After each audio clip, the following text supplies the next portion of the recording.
All right, I see more popping in here. So again, this is Sarah Oldiani, a member benefits advocate at the Mortgage Collaborative. I just want to thank you all for joining our TMC Connect call, one of our networking calls in the TMC Connect series. Today's call is on using Facebook and LinkedIn to grow your business and build your brand. With us is Hesh Sagafi. Just to let everyone know, we highly encourage your participation. Everyone's muted, but I would encourage you to use the chat box and the Q&A box so that you can participate. Hesh loves answering your questions, so if you can type those in or pop them in there, and I will go ahead and read those to him throughout the call. You will also see that a poll is on your screen. We'd love for you to just quickly answer that one question poll to give us a better idea of who all is on the line, and so that Hesh can answer questions geared towards you. Our discussion leader today is Hesh Sagafi from Liberty Home Mortgage. He's done several of these calls for us. Thank you so much, Hesh, for joining us today. And I think I will go ahead and turn it over to you. Sarah, you're too kind, and I want to thank Sarah and Amy and Faith and everybody on the Mortgage Collaborative for inviting me in today again. This is actually the third time that I've done this topic for the collaborative of on leveraging social media. And the truth of the matter is what everybody did not see about 4 minutes ago was that I took the material, which Sarah will be providing to everybody that I had to talk about today, and I completely turned it upside down on its head. So for the next few minutes, I'm completely going away from what I was focused on talking about. I'm gonna talk about two different things really quick. When it comes to social media, and this is not in the material. This just came up like 4 minutes ago, and I told the ladies, I said, what you're about to see is I'm changing every single thing I was gonna talk about. I'm shifting my mindset here, and you're about to see somebody either blow it massively or turn this thing into the greatest thing ever. I'm gonna talk to you in two different ways. I'm gonna talk to you as an owner of a mortgage company. We're a mortgage banker. So my company, we're a mortgage banker. I have 160 employees, 165 employees, I think. We've been in business for since November of 2014. So I'm just over 5 years in business, coming up to 6 years in business. We're licensed in 29 states. Last year in 2019, my company originated 300 million in volume. This year, we're probably on pace to do about 500 million in volume. We underwrite, we're a mortgage banker. So I don't sell to the agencies. We just started doing our applications for Fannie and Ginnie and yada, yada, yada. So we sell to the intermediaries or whatever, who I have a couple choice words for with what happened a couple months ago. And for the guys, the people that own their company, they know what I'm talking about. But anyways, I'm gonna talk to you about as an owner of a company, but I'm also gonna talk to you as an originator. I've originated for 21 years. I've done this job for 21 years. I generally, personally, myself, originate 150 loans a year, give or take a little bit. Some years more, some years less. I'm totally purchase focused. I'm focused on purchases. That's really what I do. But today especially, if you own a mortgage company, and I don't know if you can put a question up there or if they could put it into the chat box, but if you're a mortgage banker, let's just say a banker, okay? And I know we have brokers on the thing too, and I'm gonna go through different parts of social media for the brokers. But if you're a banker, I can tell you what your problem is, and I don't even know you or your company. You're shorthanded when it comes to underwriting and staff. Everyone on the planet right now who underwrites loans is looking for more underwriters. What I'm gonna show you today with leveraging social media, I've got the numbers here actually. If you could put the screen up here, or Sarah, I guess Sarah, if you take it down, or I'm up in the middle. Danny, if you could show here. Okay, there you go. So we opened in November of 14 with 2 people, myself and who is now my vice president. As of June of 20, I have 164 employees. Here's the important thing for everybody. I have 160 people working here. 40 of them, actually it's a little bit more than 40, were hired specifically because of the postings that I do on LinkedIn. So if you own your mortgage company and you're watching me right now, I want you to think about this.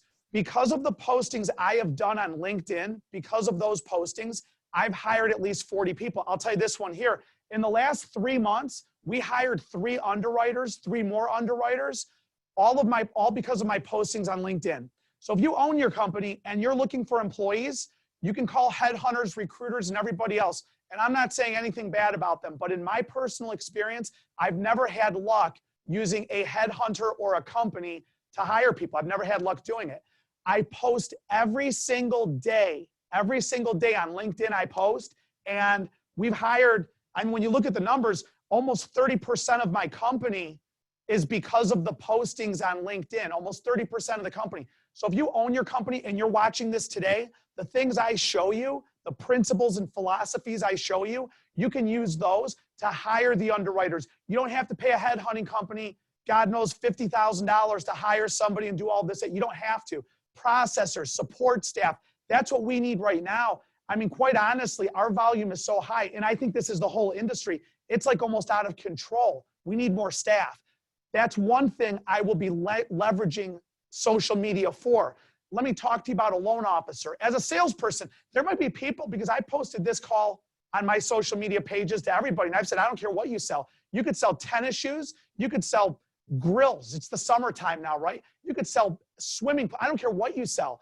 You can use the principles I show you of leveraging social media to grow your business. In the world of lending, you can draw in more business, do more originations as an individual, and grow yourself, grow your income, and grow everything. But it all starts with this. So Sarah, can you put up the material really quick for me? It starts with these principles here. I'm going to read it out of the material if Sarah can put that up. And Sarah has the material up, and I appreciate it. So this is what we're going to look at now. I'm going to read the first parts of the material. We start at the top of that page 1. And again, Sarah's going to give this. They're going to be passing this out to everybody afterwards, so you'll get copies of it. But if you look at the top, it says, when it comes to business, social media is about building a brand, establishing relationships, and building a following. You've got to follow me on that one. It's about building a brand, establishing relationships, and building a following. That is so critical to the purpose. Below that, it says, a very important thought, which I love saying constantly, is to position yourself as the expert. Below that, you'll see, it says, before going over important questions to ask yourself in order to maximize your effectiveness and minimize the time spent doing it, there's a few core concepts which you must first understand. Below that, it says, you must make a commitment to being consistent. Sarah, if you can take that down for me, I'll come back to that in a second. And Danielle, we're going to go over here really quick. This is critical to everything I do for everybody, okay? This whole talk today is about positioning yourself as the expert. Positioning yourself as the expert. This is what we use social media for. And there's two things down here that I'm going to show you. Danny, if you could follow me here. One thing is you have to make a commitment. You have to make a commitment down here to being consistent, okay? And I'm going to talk to you like this right now, is that I'll tell you this about me, myself, and Danielle, I'll go back over here. Myself, I used to hate social media. I hated it. I hated it. I hated it. I hated it, okay? I'm very introverted. You might not be able to tell that, but the truth of the matter is I'm introverted, okay? I like staying at home by myself. I turn on the TV. I watch TV. I watch Star Trek, the originals, not that new garbage from the 80s, but anyway, you're going to start knowing how old I am by that. I'm very introverted, actually, okay? But I'm in sales. So at the end of the day, I have to be outgoing in certain situations. I could not stand social media. When I was first told I needed to get on social media, I told whoever was talking to me, I said, listen, I don't care about some guy that I went to second grade with, woke up today with a stomach ache. I don't care about that garbage. It means nothing to me. Today, I'm like glued to social media. While I'm doing this talk right now, my right hand, you can't really see it. I'm reaching for my phone to see if I can read through Facebook and scroll down and click like. That's how nuts I am with social media today. I'm telling you this right now.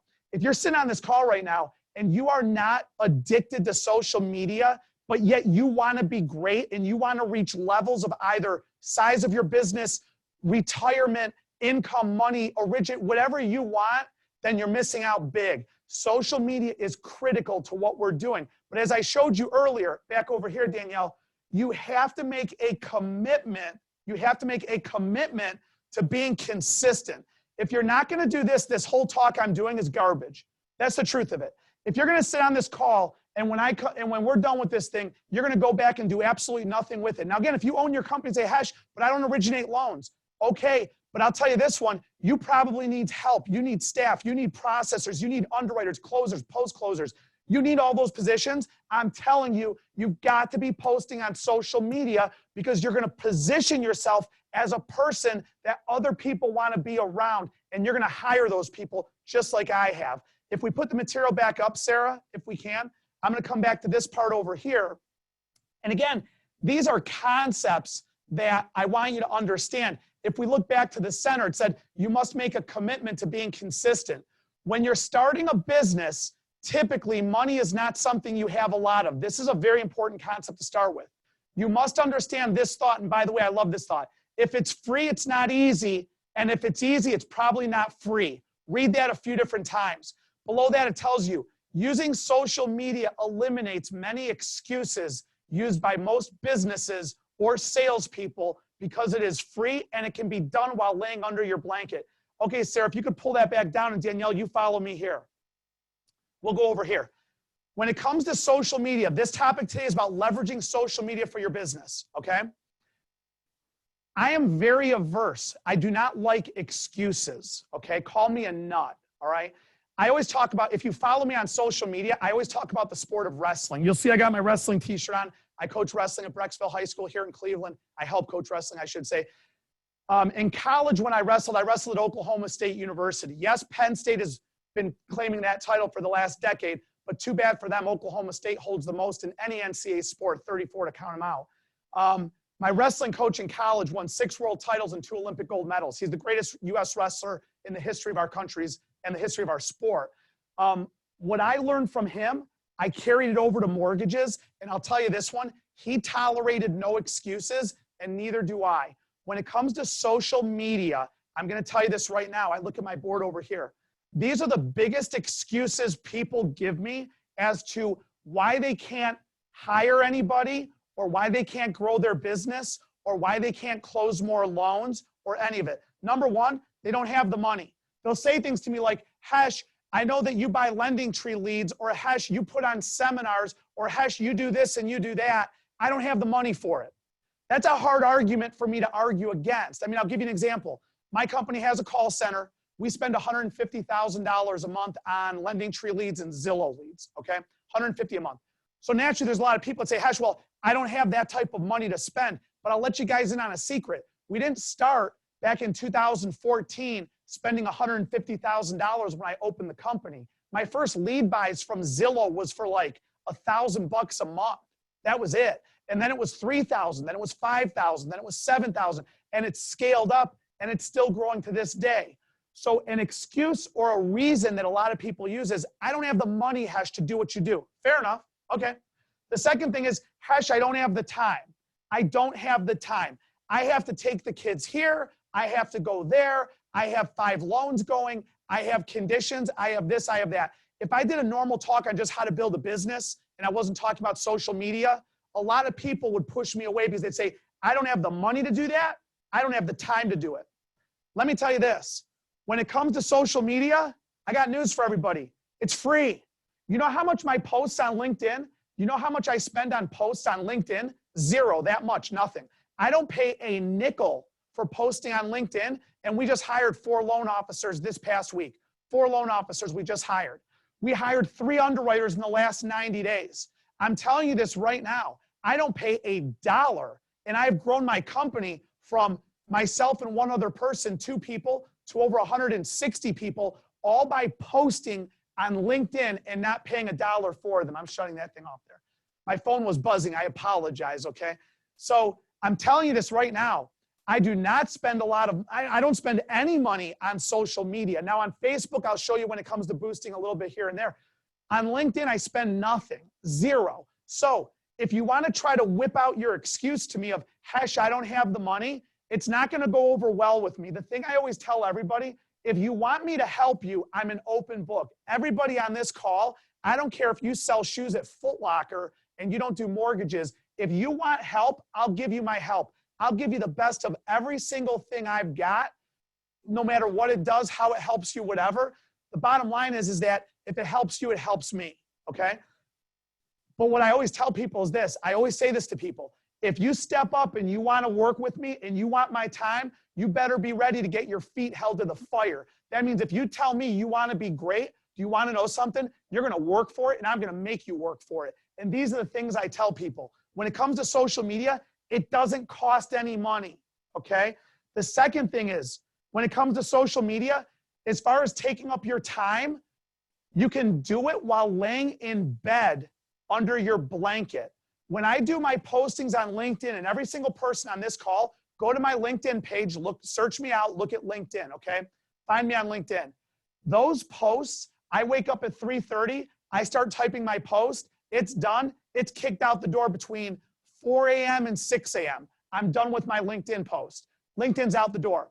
Don't pay $1 for it. I did it while I was laying in bed under my blanket. My Facebook post, since 2012, I have posted every single day on Facebook, Monday through Friday at 6 a.m.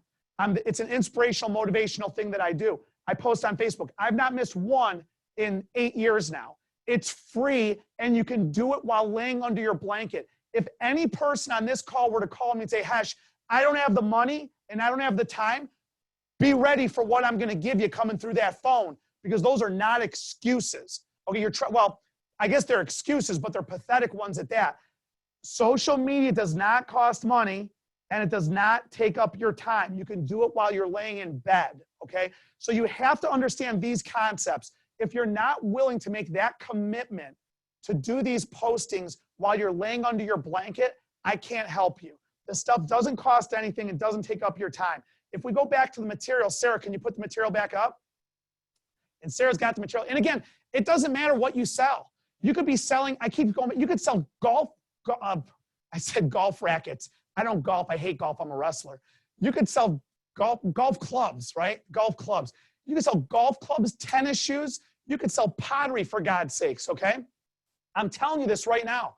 If you position yourself as an expert, it'll work. Let's go back to the material. Thanks for putting that up. If you look down below that, Sarah, we have that written down in the middle of page 1. Step 1 of leveraging social media is to answer these questions. Number 1, how well do you truly understand the power of social media? Below that, you'll see social media has the power to build or destroy a business within minutes of what someone says. Below that, discover your why.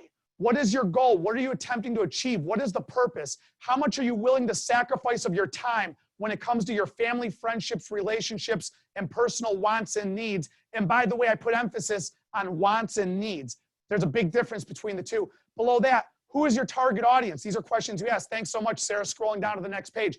What is their age? What is their income? What do they want? And notice, what do they want? Not what do you want from them? What do they want? What interests them on their news feed? Below that, how do you want them to perceive you? This is where you pick one of two personalities. So I'll stop right there. Sarah, can you take that down? Danielle will go up here. These are the first steps to social media. First of all, how well do you understand it? How well do you understand it? I'll tell you this one. I don't know the full story. But I guess the owner of CrossFit, I guess the other day, like the guy posted something out there that was insulting to the social atmosphere of the environment in the United States. We all know what's happening with the different, the activists and things like that. Well, this guy posted a stick of dynamite, I guess, out there. And the next thing I know, my niece, my beautiful little niece, Firuze, she's in CrossFit. She's ranked like 25th in the world in CrossFit. Look her up, Firuze Sagafi. When I saw her post, I am no longer associated to CrossFit, which I was like, holy Toledo, she's like leaving for the CrossFit Games soon or something. And then I Googled it, what happened? And I guess the owner put like one post up and he already lost Reebok. Reebok canceled their sponsorship of CrossFit within like 10 minutes of his post. He lost everybody. Now, I haven't checked it in the last couple of days, but I'm telling you guys this. It can single-handedly destroy you, absolutely destroy you, or it could build you up. That is the power of social media. That's the power of social media. Another question is, what is your why? What is your why? I'm not going to go into the deep financial side of why I'm doing what I do, but I will tell you guys something. I have two goals in my life. One is financial, one is not financial. To achieve the one that is not financial, I need to achieve my financial goal. So I know what my why is, and every single time I go to post on social media, I ask myself, does this answer my why? Does this take me closer to getting me towards my goal? I've seen a lot of people post pictures of their chicken breast, post pictures of God knows what. Ask yourself this question. What value are you providing to your target audience when you take a picture of your chicken breast on a plate? Now, hey, Everyone's got their thing. I'm not saying I'm right. I'm necessarily wrong. This is how I do it. But I would argue that I've got some success behind it. You're going to want to identify your why. Another question on social media is, who is your target audience? Who are you targeting? I'll write this down for you guys right now. Watch this one here. I target real estate agents. We're going to see this in a split second. I target realtors. The average age of a real estate agent is 53 years old, and they're a female. That's from the National Association of Realtors. I got news for everybody. 53-year-old females are not sitting on Twitter. They're not sitting on LinkedIn. They're not sitting on Instagram. You know what they're sitting? They're sitting on Facebook. What did I tell you? What social media platform did I post on for 8 straight years? Facebook. That's where my target audience is at. This is something you have to identify. Who is your target audience? And then, what perception, what do you want them to perceive about you? What do you want them to think of you? When people say your name, how do you want them to think of you? That's a question I have for you. I don't post myself with alcohol, but I don't drink alcohol anyways. I mean, honestly, when I was in Oklahoma, thank God my mom's not watching this thing.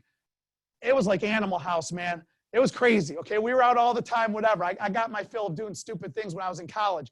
I don't drink alcohol today at all, whatever. But that's not a picture I want people to think of me. I don't want people to think of Hesh Sagafi when they talk about me, and the first thing that pops in their head is they're Hesh with a beer in his hand. I want people to picture a professional, somebody who knows what they're doing, someone who's polite, consistent, committed, and is somebody you should go to, someone who has positioned themselves as the expert. That's what I want. That's what I want their perception to be, and that's what you control. These are the questions here to identify what you're doing with that. So Sarah, if we go back to the material, and by the way, if there's any questions at all as we go, I know it's 23 minutes in. I think, Sarah, we take this to about 35 minutes in, so probably 10, 15 more minutes to go. But if you look in the middle of that page there, or at the top of the page, page 2 at the top, it says, how do you want them to perceive you? This is where you pick what I call one of 2 personalities, in my opinion. Those 2 personalities are an educator or a storyteller, motivator, positive individual. So these are the 2 personalities I have. Sarah, if you could pull that down, and Danielle, you follow me over here. There's 2 personalities that I'm telling you to pick from. And every single person on this call, if you get a hold of me when this topic is done, you can get a hold of me tonight, this weekend, on Christmas Day, whenever you feel like it. I will help every individual walk through this process. I'm a very task-oriented individual. I believe in doing things in order. I'm organized in thought. I believe in trying to organize my thoughts. You can be a storyteller or a motivator, and I'll go all the way down here, or you can be what I call an educator. I'm going to give you an example. I am going to spend the last 5 or 10 minutes of the seminar over examples of the educator. And again, if you sell copiers, if you sell tennis shoes, if you sell mortgages, I'm going to show you how to be an educator. But don't forget, it always circles back to this. You have to make a commitment to being consistent, to doing something, I mean, for God's sakes, that doesn't cost any money, and you could do it while laying in your bed. There is no excuse that any person watching me right now can possibly give me of why you cannot, on a consistent basis, be an educator. I'll show you what I mean by that. But these are the 2 personalities I talk about. I'm going to start down here first. I'll give you an example of a storyteller, okay? Here's a storyteller. I didn't even practice for this. I've been doing this job for 21 years, okay? Twice in my career, I almost declared bankruptcy. It was May of 2002 and March of 2009. In May of 2002, I charged up $54,000 on my credit cards. I was dead broke. I had no money. When people asked me how business was, I just lied my butt off. I used to tell everybody it was great, it's awesome, when the truth was I was choking to death financially. My credit cards were over the limit. I actually spoke to my attorney at that time about declaring bankruptcy. I didn't pull the plug on that one, pull the trigger, but I thought about it, man, and that was bad, okay? In March of 2009, fast forward 7 years, I had $600,000 in credit card debt. Yes, you heard that right, $600,000 on credit cards. The minimum monthly payments were $20,000 a month. Chew on that number for a while. I'll never forget when Bank of America They wouldn't let me cash advance the credit card anymore. When my credit cards were almost maxed out, I used to call them ahead of time to say, hey, I'm going to go do a cash advance. I just want to let you guys know, because I knew there's going to come a day when I'm at the teller's window and they ain't going to cash advance. And B of A said, sir, we can no longer do cash advances. I remember that one like it happened yesterday. $600,000 in credit card debt. I was drowning to death. I had no money. When people asked me how things were going, I would say it was going great. Some people would look at me and say, Hesh, like, you look like you've lost weight. And in my head, I was thinking, yeah, I don't have money to buy food, for God's sakes. I'm not moving back to my parents' house. But those are 2 times in my life I almost went bankrupt, man. I was dead broke. I didn't have 2 nickels rubbed together. And I've always told people this. When I was dead broke, I wasn't a loser. And just because today I might have a company that's doing pretty good, I'm proud of everybody here. I've got a little bit of money. I don't have any debt. It doesn't make me a winner. I've never defined anybody by how much money they make. I mean, I get pissed on all that. I've been dead broke and I've had money, this and that, whatever, okay? That's a storyteller. That's me sharing a personal story with you that I'm willing to share. I'm not saying every single person has to open up about their financials, but there's a personal side to everybody that when you share it with them in a small little story, this is something people gravitate to. It helps give you credibility. It makes you a likable person, because people, when you tell them that story, I mean, I'll tell you guys this one. People always say to me, Hesh, how'd you get out of $600,000 in credit card debt? Simple. You want to know how? I just always think back to June 19th, 1997. I was stabbed in the chest and almost murdered. I was in downtown Cleveland, 2:30 in the morning. 5 people came up to us, one person standing behind another, reached around another and shoved a knife right dead center of my chest. I almost bled to death. That's my baseline, by the way. That's my baseline. When I had $600,000 in credit card, it was like being on vacation, okay? I remember the thought in my head when I was laying on the dirty floor of BW3, the bar, bleeding to death. I remember the thought. By the way, I actually passed out when the ambulance got to me. I lost over 2 liters of blood, but I'm lucky the hospital was right there and I got to the hospital in time to go through surgery. That's my baseline for everything. So when people say, oh my God, Hesh, you had all this debt. It's not like being stabbed and almost murdered. So when you open up and you tell people, story tell, okay, I'm telling you, it builds a following, it builds your brand, it builds credibility, it makes you relatable, and people know they can open up to you and talk to you. I go down here to the educator side of it. I've only got about 10 more minutes to go, 5 or 10. You go to the educator side. The educator is giving knowledge without expecting anything in return. I'll tell you what I mean by that. There's a saying, I'm a king of sayings, right? One of my favorite sayings was said by Winston Churchill, but I thought it was Martin Luther King until I found out it was Winston Churchill. The pessimist sees the difficulty within the opportunity, and the optimist sees the opportunity within the difficulty. So that's a personal favorite. But I'll give you another one that deals with the educator, okay? It goes like this. Blessed are those who can give without remembering and receive without forgetting. Think about that. Blessed are those who can give without remembering and receive without forgetting. That's an educator. That's a teacher. School teachers don't give knowledge to the kids and say, hey kid, when you're 30 years old, if you're making money, I want you to come back and pay me. School teachers give knowledge with no expectation in return. The only thing a school teacher wants is to see their child, their children, their students to be successful. This is an educator. How can you leverage this? I'm going to show you some examples on this right now, and this is where we finish everything out. Sarah, if you could throw the material back up there for me. We're almost done, 5 or 10 more minutes. And again, if there's any questions or anything at all, fire them out to Sarah. Sarah will let me know you have questions. If we look at that page 2 at the bottom, it says, focusing on the storyteller or motivator role. These postings can be a bit longer. You must be very careful to not make the post too long or not too wordy. This type of posting weaves a personal story in with a lesson, which is applicable to the audience. Be ready to make yourself vulnerable to tell things about yourself which are a little uncomfortable. If you look below that, start with the bad and always finish with the good. That's an important message. Focusing in on the educator role, going to the next page, the educator provides information without selling. They have no expectation of getting anything in return. They do not really promote their product. They provide valuable information in one very brief sentence. The easiest postings are what I call did you know posts. I leave you with this, and this is leveraging Facebook, Instagram, LinkedIn, any of these places. If you look below that, it says, how does the educator role position oneself as an expert?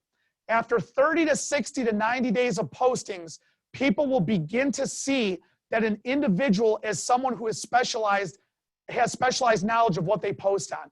If you go down a little bit more, Sarah, for me, here's an example of did you know post. Now, you guys, these are the postings that I do on Facebook on my business page. Now, I got a little bit away from them for different reasons, and there's a whole story behind that I'm really trying to take my company up to a different level. But you guys could steal all of these. If you're a loan officer, steal every single thing I'm showing you.